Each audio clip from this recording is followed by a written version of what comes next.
एक रणजी के साधारण से मैच में 40 रन बनाकर खेल रहे खिलाड़ी को जब पता लगा कि उसके पिता का देहांत हो गया है, तो उस साधारण से खिलाड़ी के विराट खिलाड़ी बनने का सफर वहां से शुरू हो गया था, जब वो अगले दिन अपनी टीम के लिए मैदान पर उतरा और जरूरी रन बनाकर उसके बाद वो अपने पिता के फ्यूनरल पे गया। गाइस, परीक्षा सबकी होती है, लेकिन महान वही बनता है जो अपने पैशन के लिए कुछ भी कर गुजरने को तैयार है। उसी का नाम है विराट कोहली।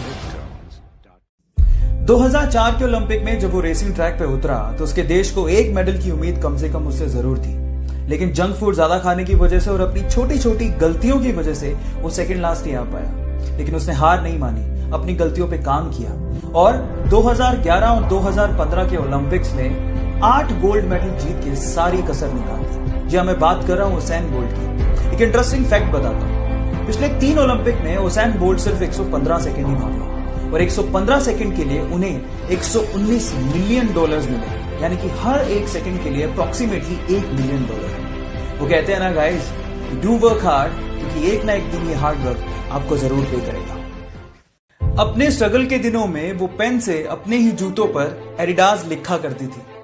2018 में उसी लड़की को एडिडास ने अपना ब्रांड एम्बेसडर बना लिया और आज एडिडास के शूज पर उसी लड़की के नाम के टैग लगे हुए हैं। जी हाँ, मैं बात कर रहा हूं वंडर गर्ल हिमा दास की, जो जुलाई 2019 में अलग अलग यूरोपियन चैंपियनशिप में एक ही महीने में 5 गोल्ड मेडल जीतकर सुर्खियों में बनी हुई है। उसकी कामयाबी को देखकर मुझे कुछ लाइनें याद आ रही हैं। खोल दे पंख मेरे, अभी उड़ान बाकी है, जमीन नहीं है मंजिल मेरी, अभी पूरा आसमान बाकी है।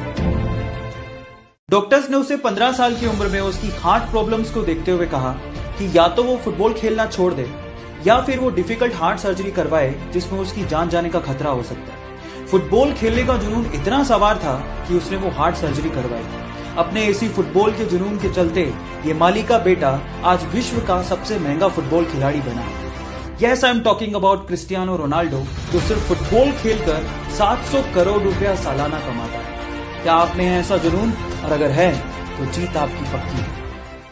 माइकल फेलिप्स ने 2008 में पब्लिकली अनाउंस कर दिया कि वो अगले ओलंपिक में 8 गोल्ड मेडल जीत के लाएगा। फिर क्या था, मीडिया ने, लोगों ने उनका मजाक उड़ाना शुरू कर दिया। लेकिन माइकल फेलिप्स ने इन्हीं लोगों की इन बातों को अपना मोटिवेशन बनाया और दिन में 12-12 घंटे स्विमिंग की प्रैक्टिस करने लगे। अचानक से एक एक्सीडेंट में उन्होंने अपना हाथ फ्रैक्चर कर लिया। डॉक्टर ने साफ मना कर दिया कि अगले ओलंपिक में आप पार्टिसिपेट नहीं कर सकते। लेकिन इसके पागलपन के आगे मुसीबतें कुछ नहीं थी। उसने पैरों से स्विमिंग करनी शुरू कर दी और फाइनली फिर क्या था, अगले ओलंपिक में एक वर्ल्ड रिकॉर्ड के साथ टोटल 8 गोल्ड मेडल उसने जीते। इसी को कहते हैं, अगर आप जिद करते हो तो जीत आपकी पक्की है।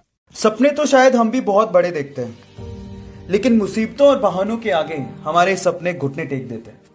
लेकिन एक वो लड़की थी जिसके सपनों के आगे मुसीबतों और बहानों ने घुटने टेक दिए। एक गरीब परिवार में पैदा हुई, बचपन उसका खेतों में काम करके निकला।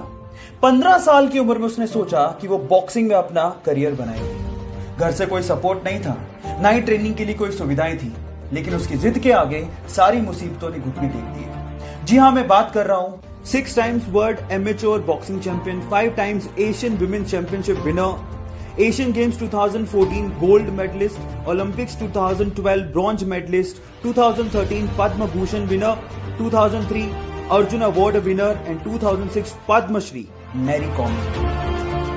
सो गाइज, बिलीव इन यू, क्योंकि जिद है तो जीत पक्की।